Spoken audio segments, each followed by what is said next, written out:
Today I'm going to show you 5 easy things that you can look for when you walk into a new coach to find out if it's going to annoy you down the road after you buy it. My name's Neil Balthaser and I'm your host at Ultra Mobility, the channel all about Class B camper vans. If you're interested in Class B camper vans or are looking to buy, this is the channel for you. If you haven't done so already, I ask you to please consider subscribing. It's super easy. Just click the subscribe button and it'll help me continue to make great videos.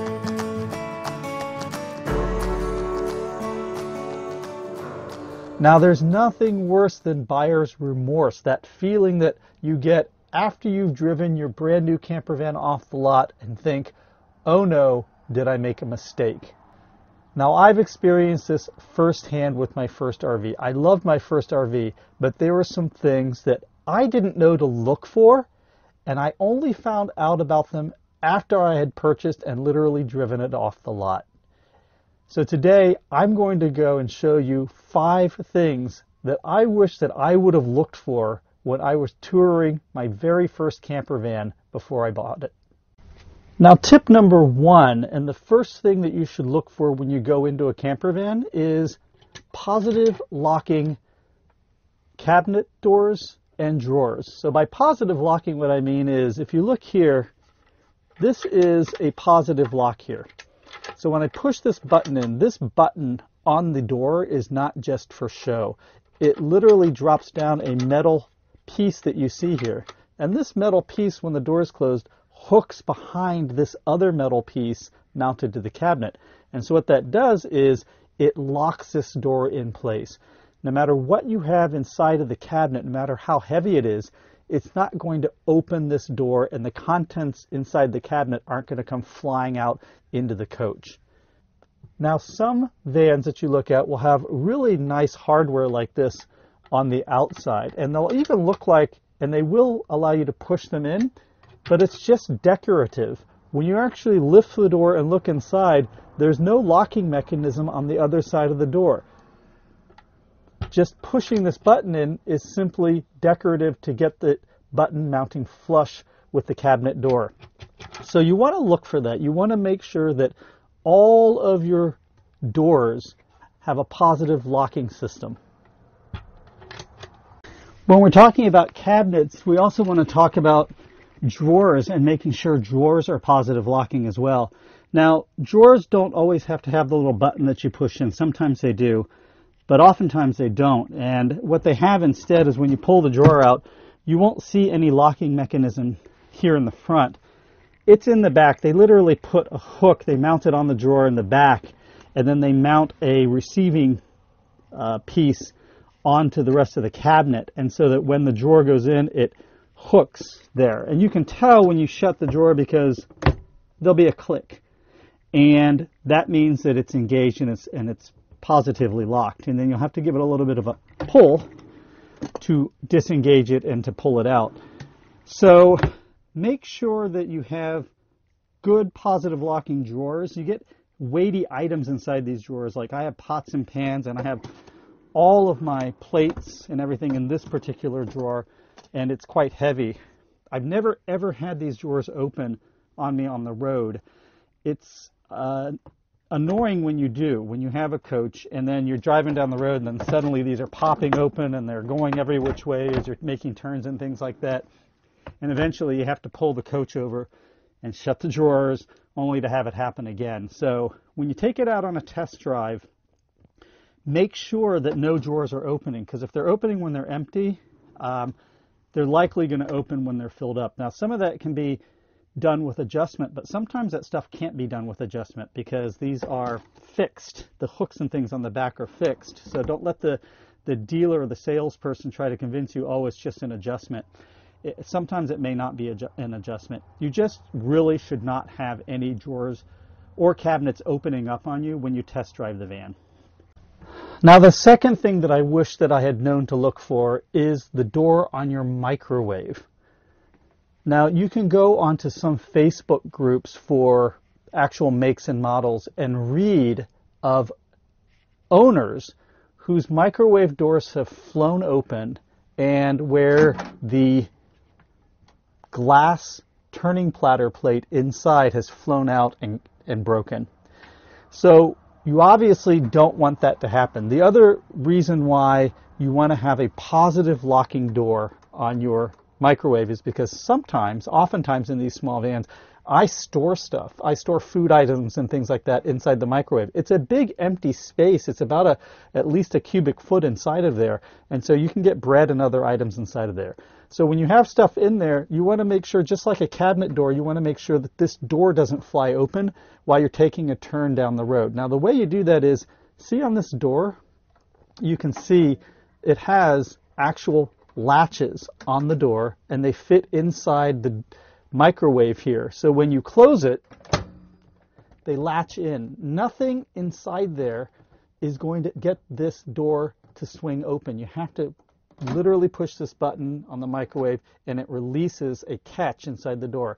So look for that. Some microwaves don't have that, and so what happens is the door will have a tendency to fly open when you take a sharp turn in your camper van. Similar to the microwave, this happens a lot to people who own these camper vans. Their refrigerators, you really got to look closely about the refrigerator. The refrigerator door, like the microwave and like your cabinets and drawers, needs to be positive locking. So that means in the case of my refrigerator, you can see right here, this is a really sturdy metal hook. And see, when I push the buttons down at the top of the door, it raises the hook. And this hook latches in positively here into the refrigerator, so that when I close this, it doesn't matter if I have really heavy items on the door, this is not going to open going down the road when I take hard turns. Some refrigerators that you'll see, even on really expensive, and I'm talking about $20,000, $30,000 more than this coach, some refrigerators do not have that positive locking mechanism. All they have is a flimsy piece of plastic either at the top here or on the side that just catches a piece of metal that's mounted on the refrigerator. And so what happens over time is that wears away and then the door becomes loose. And so if you have anything heavy on the door like I do, ketchup bottles, jars of condiments, bottled water, anything heavy on the door, when you take a turn, the door to the refrigerator will just fly open like this, and you're going down the freeway and your door's flapping around like this of your refrigerator. So you don't want that. That's an avoidable nuisance that if you just look for and make sure you have this positive lock, you won't have that. Okay, the next thing that you want to look for are that all of the seat cushions for all of your seats are properly attached to the coach. So what I mean by this is, if we take a look at this ottoman in my Ascent, and I'm just going to lift it up here so you can see, okay? Look at the bottom here. See this down here? These are special wood blocks. They're in the corners of the ottoman, so that when the ottoman sits on the base, these wood blocks that are on the corners keep it in place. It means that this ottoman cushion is not going to slide around and slide off of the base as you're driving down the road. Now, many coaches that you look at do not do this. And this is, I found, very annoying, because when you're traveling down the road, these cushions will fly off and they'll fly into the middle of the aisle and they'll fly everywhere else inside of your van. And so when you get to your destination, you have a bunch of cleanup to do in the back. So look for that, and also make sure that these seat backs here are also Velcroed like they are here. So this has Velcro at the back, straps that are holding this in, and so this will not come off of the ottoman and be flying around inside the coach. Now you'll also find that some coaches have a front jump seat, and that front jump seat, you'll want to make sure that the bottom cushion and the back cushion in the front jump seat is attached. If you can go in and you can easily remove it and move it around, you're going to have problems later when you're driving down the road if no one's sitting in that seat, or if you have maybe a purse or a bag there, the cushion's going to fly off, and your bag and your purse and everything are going to go flying onto the floor. So just be aware of that. Now, in some coaches, you'll find, because they're small spaces, they do really clever stuff, like they'll put flip-down counters like this, or sometimes they'll put slide-out counter pieces that will slide out from a cabinet, for instance. What you want to make sure of is that whatever they put in, that they are very secure. So in this case, when I look at this, there's a large magnet right here. And this magnet ensures, when this is down, there's another magnet down here you can see, that it really tightly holds this in place. Now, when I test drove my Ascent, I was particularly watching this counter flip up and the one in the back to ensure that when I accelerated and when I was braking, that this wouldn't fly up like this and then go back down. You don't want that. If that happens, that's really going to be quite annoying for you. The coaches that have the ones that slide out, those need to be positive locking. They're a bit more tricky.